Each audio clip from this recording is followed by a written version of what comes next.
बिस्मिल्लाहिर्रहमानिर्रहीम, अस्सलाम वालेकुम। मैं असदुल्ला खान हूँ। NA 213 में जो ज़िमनी इलेक्शन हुए हैं उमरकोट में, उसमें आवाम सड़कों पर निकल आए हैं, एहतजाज कर रहे हैं। किस तरह से धांधली हुई है वहाँ पर, प्रिजाइडिंग ऑफिसर की एक वीडियो मेरे पास आई है, वो मैं आपको दिखाता हूँ कि क्या एतराफ़ कर रहा है वो प्रिजाइडिंग ऑफिसर। उसकी आगे चल के बात करते हैं। फिर ओवरसीज़ पाकिस्तानी जो यहाँ पाकिस्तान में कन्वेंशन के लिए आए थे, बज़ाहिर तो हमें दिखाया गया कि वो बड़े जज्बाती हैं, वो नारेबाजी कर रहे हैं, वो जनाब वो तालियां पीट रहे हैं, लेकिन कुछ नाराज़ भी दिखाई दिए। ज़रा एक वीडियो में आपको इस वीलॉग में वो भी दिखाऊंगा।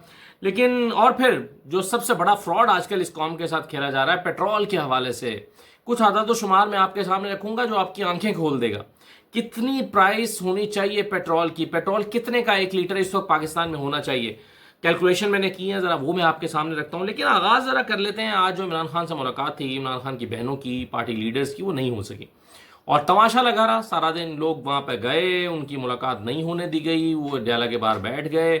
फिर उनको गिरफ्तार करने का कर लिया गया, ऑर्डर आ गया कि इनको गिरफ्तार कर लिया जाए, इनको हिरासत में ले लिया जाए। और साफ जाहिर था, उस वक्त भी अंदाजा और था कि इनको हिरासत में लेकर कहीं दूर दराज छोड़ आएंगे ताकि यहाँ से मजमा ख़त्म हो। हिरासत में लिया गया। जब हिरासत में लिया जा रहा था उस वक्त बड़ी ज़बरदस्त नारेबाजी की गई PTI लीडर्स की तरफ से। ज़रा देखिए किस तरह से नारे बुलंद किए गए। इमरान खान वज़ीर आज़म इमरान खान जिंदाबाद के नारे लगाए गए, ज़रा सुनिए।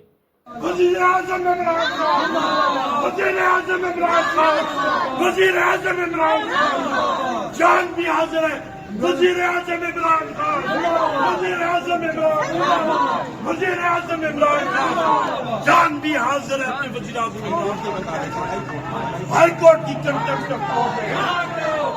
हाथ न लगाए, हाथ में कोई शख्स मैं देखता हूँ कौन हाथ लगाता है।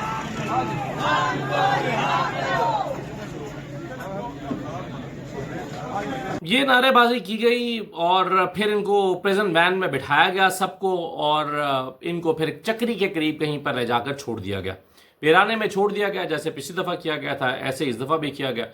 और फिर ये लोग वहाँ पर उतरे और उन्होंने कुछ मोबाइल में कुछ रिकॉर्डिंग की। अलीमा बीबी ने अपना पैगाम रिकॉर्ड कराया।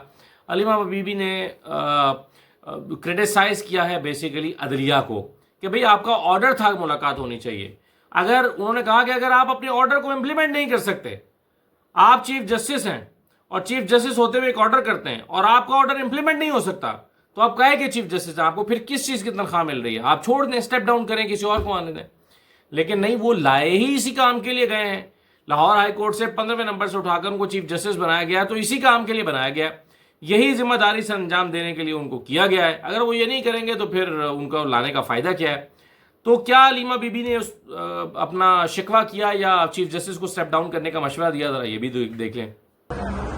चीफ जस्टिस का पैगाम जाता है सुप्रीम कोर्ट। चीफ जस्टिस का हालात ये कि जेल इंतजामिया उसको समझती कुछ नहीं है।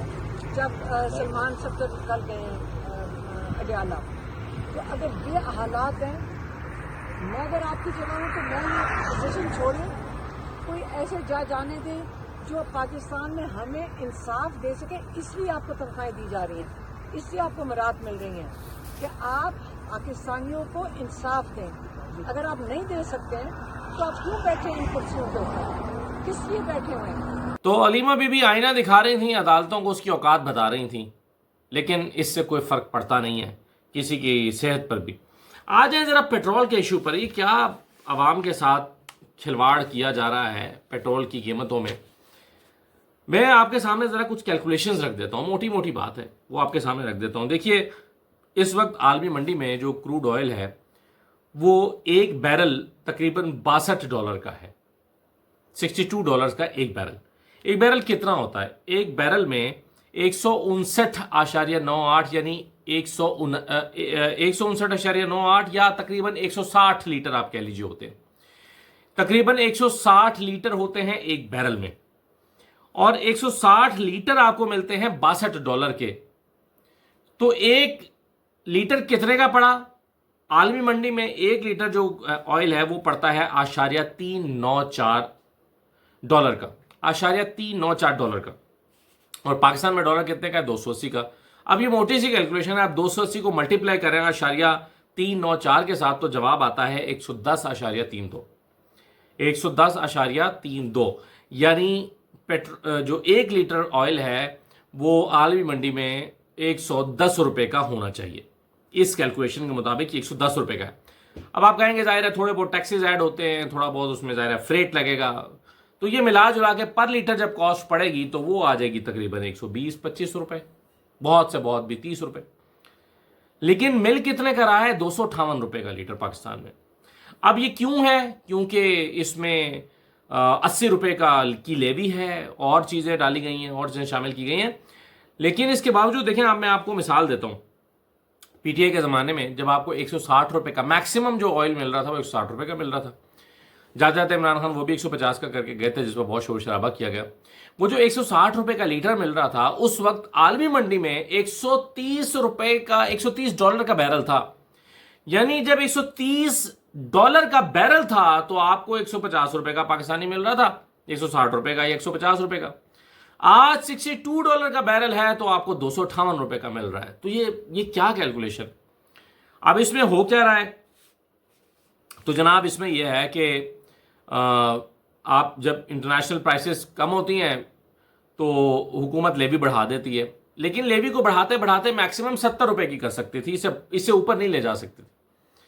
अब फिर भी अपनी जेब में पैसे डालने थे तो हुकूमत ने क्या किया कि हुकूमत ने एक ऑर्डिनेंस मंजूर करा के, क्योंकि कानून के मुताबिक 70 रुपए हो सकता था, एक बिल के मुताबिक एक नया ऑर्डिनेंस जारी करा गया और ऑर्डिनेंस के जरिए से लेवी को एक्सटेंड करके, यानी एक और टैक्स की मद में उसको डाल के वो बढ़ा दिया गया। अब तकरीबन लेवी को 80 रुपए का ले गए हैं ऑर्डिनेंस के जरिए, जो कि मुमकिन नहीं है, जो हो नहीं सकता। लेकिन चलिए अब जरा कैलकुलेशन कर लेते हैं। 8 रुपए का रिलीफ यानी 2 दिन पहले जो 15 तारीख गुजरी है, इसमें 8 रुपए का रिलीफ हुकूमत ने खाया है, पास ऑन नहीं किया 8 रुपए का फी लीटर। अच्छा, वो जो 8 रुपए का आगे पास ऑन होना चाहिए था वो नहीं किया, तो उससे हुकूमत ने 11 अरब और 27 करोड़ रुपए की बचत की है। 11 अरब और 27 करोड़ रुपए की। अच्छा, अब अगले 2.5 महीने में अगर ये 8 रुपए की बचत हुकूमत करती रहती है तो अगले 2.5 महीने में हुकूमत 28 अरब 18 करोड़ रुपए बचाएगी। से क्या मुराद है? आवाम से जेब से निकलवाएगी। यानी एक्चुअली वो आवाम की जेब में रहने चाहिए थे, लेकिन अब 28 अरब रुपए आवाम की जेब से हुकूमत निकलवाएगी। अच्छा, अब ये तो हो गया 8 रुपए का हिसाब। लेकिन अगर आप पिछले जो 10 रुपए पिछली दफा रिलीफ आपको मिलना था लेकिन वो नहीं मिला और वो लेवी 10 रुपए बढ़ा दी गई थी, वो 10 रुपए भी अगर ऐड कर लें और ये 8 रुपए भी ऐड कर लें और 18 रुपए का रिलीफ जो पास ऑन होना था नहीं हुआ, तो इस 18 रुपए की कैलकुलेशन मिफ्ता इस्माइल साहब ने की है और वो कहते हैं कि हुकूमत पिछले महीने का और इस महीने का रिलीफ मिलाकर जो जेब में डाल रही है वो 34 अरब रुपए महाना है। 34 अरब रुपए महाना अपनी जेब में डाल रही है हुकूमत। अच्छा, अब ये तो है 18 रुपए का रिलीफ, लेकिन अगर आप कैलकुलेट करें कि फर्ज कीजिए कि 30 रुपए का रिलीफ हुकूमत ने अपनी लेवी के मद में डाल के और पास ऑन नहीं किया 30 रुपीज का, तो ये अमाउंट 50 अरब रुपए से ज्यादा की बन जाती है। इसका मतलब यह है कि आवाम जो है उसको 50 अरब रुपए से जायद का टीका हर महीने लग रहा है। यानी वो 50 अरब रुपए जो आवाम ने अपने ऊपर खर्च करने थे, अपने बच्चों पर खर्च करने थे, मैं बार बार ये बात कहता हूं, वो 50 अरब रुपए अब हुकूमत की जेब में जाएंगे। और नवीद कमर साहब ने, जो पीपल्स पार्टी के रहनुमा हैं और बलोचिस्तान में पीपल्स पार्टी की हुकूमत है, लेकिन नवीद कमर साहब ने कहा है कि जनाब ये बलोचिस्तान का तो सिर्फ नाम लिया गया है, हुकूमत ने पैसे अपने खजाने में पीएसडीपी में डालने हैं, अपने तरक्याती फंड में डालने। तो इस पर तो मैं कल बात कर चुका हूं कि भाई ये क्या ड्रामेबाजी है। इस तरह तो आप अब 10 रुपए पेट्रोल पे बढ़ाते जाएं और सड़कें बनाते जाएं, तो ये कौन सा तरीका है कि बलोचिस्तान में जी सड़क बनेगी? तो ये तमाशा जो आवाम के साथ एक 50 अरब रुपए महाना का फ्रॉड हो रहा है, ये मेरा ख्याल है कि, लेकिन क्या जब आवाम को खुद ही फर्क नहीं पड़ता और वो इसको बर्दाश्त कर रहे हैं और समझते हैं कि ठीक है यार 258 रुपए का पेट्रोल अफोर्डेबल है, वो अफोर्ड कर रहे हैं, तो इससे क्या फ़र्क पड़ता है? ठीक है, जब फिर हुकूमत को भी क्या फ़र्क पड़ता है? जब आवाम को फ़र्क नहीं पड़ता तो हुकूमत को भी क्या फ़र्क पड़ता है? दूसरा जो आज गंदम का रिलीफ दिया है, 15 अरब रुपए का पैकेज मरीम नवाज साहब ने अनाउंस किया कल कि 15 अरब रुपए का किसानों को रिलीफ पैकेज दे रहे हैं। क्योंकि किसान रो रहा है। किसान कहता है जी लुट गए, मर गए, मेरी गंदम तबाह हो गई, मुझसे कोई खरीद नहीं रहा, रुल रही है। तो गवर्नमेंट, तो मरीम नवाज ने कल परसों अनाउंस किया कि जनाब ये आप परेशान ना हो, एक तारीखी पैकेज आ रहा है। वो 15 अरब रुपए का तारीखी पैकेज क्या आया कि जी आपको डायरेक्ट जो है वो फाइनेंशियल एड मिलेगी, यानी जिसकी गंदम जो है वो उसको फ़र्ज़ करें कि 100 रुपये का नुकसान हो रहा था तो अब उसको 15 रुपये का फाइनेंशियल एड मिल जाएगा। 85 रुपये का नुकसान उसका फिर भी रहेगा, वो 15 रुपए का उसको जेब में एड मिल जाएगी। दूसरा जी, किसान कार्ड बनेगा, सस्ते कर्जे किसानों को मिलेंगे। अच्छा जी, ये तो पुरानी कहानी है, कोई नई कहानी तो है नहीं। किसानों को जी सस्ते कर्जे मिलेंगे जिससे वो खाद्य खरीद सकेंगे वगैरह वगैरह। और क्या होगा? और ये होगा जी कि किसान जो हैं वो अगली फसल उगाने के लिए गवर्नमेंट से मदद ले सकते हैं इसी पैकेज में से। तो किसानों ने फिर इसको मुस्तरद ही करना था। किसानों ने क्या कहा कि भाई ये किस चक्कर में हमें लगा दिया है, हमको भिखमंगे हैं, हमको भिखारी हैं, भाई हमें हमारी गंदुम की कीमत दो। किसानों ने ये कहकर इस पैकेज को मुस्तरद कर दिया है और अपना एहतजाज बरकरार रखने का ऐलान किया है। अब कौन सी ये जो शोर मचा हुआ है ना, हो पाकिस्तान में स्टेबिलिटी आ गई, स्टेबिलिटी आ गई, स्टेबिलिटी आ गई, भाई किस सेक्टर में आई है? एग्रीकल्चर में आई है आपके सामने, इंडस्ट्री में आई है आपके सामने, कंस्ट्रक्शन में आई है, प्रॉपर्टी में आई है, रियल एस्टेट में आई है। किसी पाकिस्तान के किसी सेक्टर में तो बता दें कि जहां पर बेहतरी आई हो। तो फिर ओवरऑल तरक्की कहां से हो रही है? कौन सी स्टेबिलिटी है? तो ये महज अखबारात में है, जो रोज़ आधे सफ़े का इश्तहार छपता है, ये उसमें तरक्की है और हमें बताया जाता है कि ये तरक्की हो रही है। और होता ये है कि जब एक बात माहिर नफ्सियात कहते हैं कि एक बात आप 6 मरतबा कहें तो लोग खुद भी उस पर यकीन आने लगता है। जैसे मगर फ़र्ज़ करें मैं कहूँ कि ये जो शर्ट है, ये मैंने 10,000 रुपये की शर्ट पहनी हुई है और पहनी हो मैंने 1500 रुपये की, तो अगर मैं 6 लोगों को बताऊंगा ना, मुख्तलिफ लोगों को मुख्तलिफ औकात में कि मैंने 10,000 रुपये की शर्ट पहनी हुई है, तो मुझे खुद भी लगने लगेगा कि यार ये मैं तो मेरी बहुत महंगी शर्ट पहनी हुई है। तो वो बाज़ दफ़ा आप झूठ इतना बोलते हैं कि वो सच लगने लगता है। तो ये जो तरक्की का राह गलापा जा रहा है ना, वो ये तरक्की है। अगर आप गौर से देखें तो कोई स्टेबिलिटी नहीं है ना। कौन सा सेक्टर है जो खुश है? बताएं ना, कौन सा सेक्टर खुश है? सर्विसेज सेक्टर खुश है? नहीं है। सैलरी क्लास खुश है? नहीं है। इंडस्ट्रियल्स खुश है? नहीं है। बैंकिंग सेक्टर के अलावा कौन खुश है? जिन्होंने माल बनाया बैंकिंग सेक्टर ने बनाया, और बैंकिंग सेक्टर जो या ऑयल मार्केट जो है उसने स्टॉक मार्केट में माल बनाया। बस ये है पाकिस्तान की तरक्की का राज। तो पैकेज को तो कर दिया है मुस्तरद। ओवरसीज़ पाकिस्तानी जनाब, उन्होंने एक वीडियो एक ओवरसीज़ पाकिस्तानी के सामने आई है। वो कहता है भाई हमें तकरीरें सुना रहे हो, हमारी भी सुनो, हमें यहाँ पर बुलाया है 3-4 दिन के लिए, हम आए हैं, को हमारी बात भी सुने। तो वो स्टेज से एक बंदे ने कहा कि आपकी भी सुनेंगे। उसने कहा कब सुनेंगे? जो सुनने वाले हैं वो तो सारे चले गए हैं, एक तुम रह गए हो जो स्टेज सेक्रेटरी हो, एक पता नहीं कोई और रह गया है, तो हम किसको सुनाएंगे अपनी बातें? सुने जरा किस गुस्से का इजहार ये ओवरसीज पाकिस्तानी कर रहे हैं। कहा गया कैसे आती है?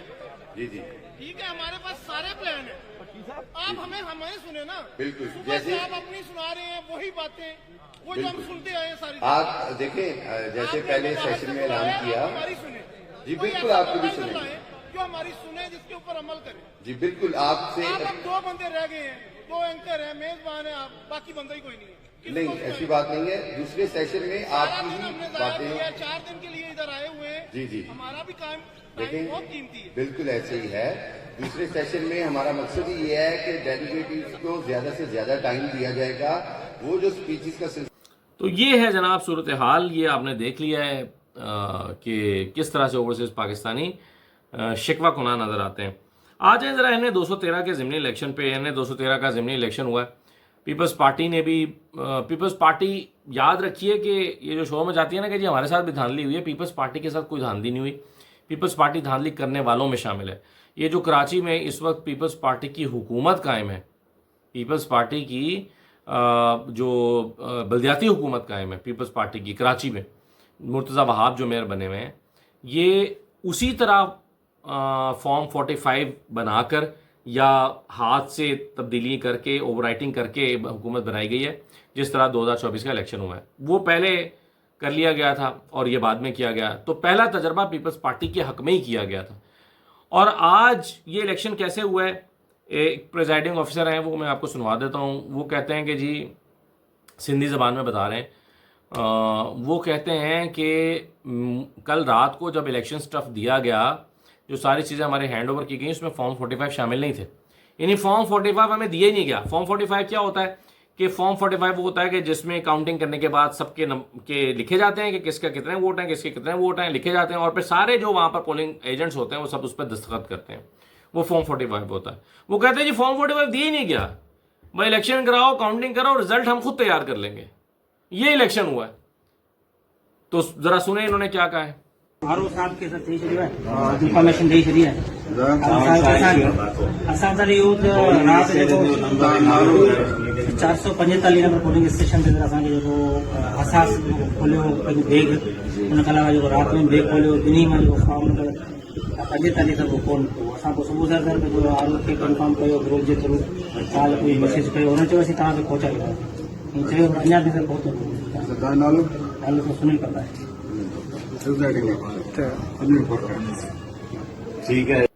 तो ये है इलेक्शन की हकीकत जी के जी सबा तालपुर साहबा जी 1.5 लाख वोट देके जीत गई हैं और लाल मली साहब जिनकी बड़ी हाइप थी क्योंकि इन्होंने दरिया बचाओ तहरीक भी शुरू की थी पहले।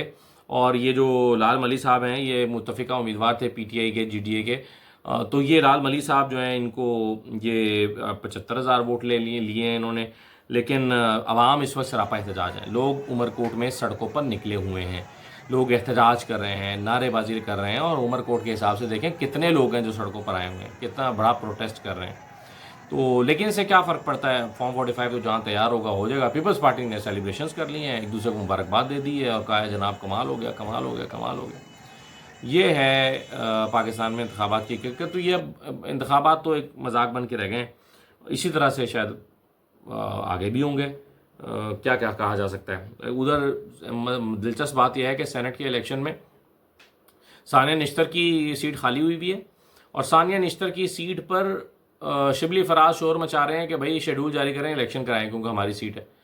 तो उस पर 3 महीने हो गए हैं, इलेक्शन शेड्यूल जारी नहीं हो रहा। लेकिन इधर सेनेटर ताज हैदर साहब जो हैं उनको भी फौत हुए हफ्ता हुआ है और वहाँ पर इलेक्शन का शेड्यूल भी जारी हो गया। तो पीपल्स पार्टी की सेनेट की सीट खाली ना रहे, पीटीआई के 3 महीने हो गए शेड्यूल जारी नहीं हो रहा। तो ये इलेक्शन कमीशन है, शर्म आनी चाहिए इलेक्शन कमीशन को। इजाज़त दीजिए, अल्लाह हाफिज़।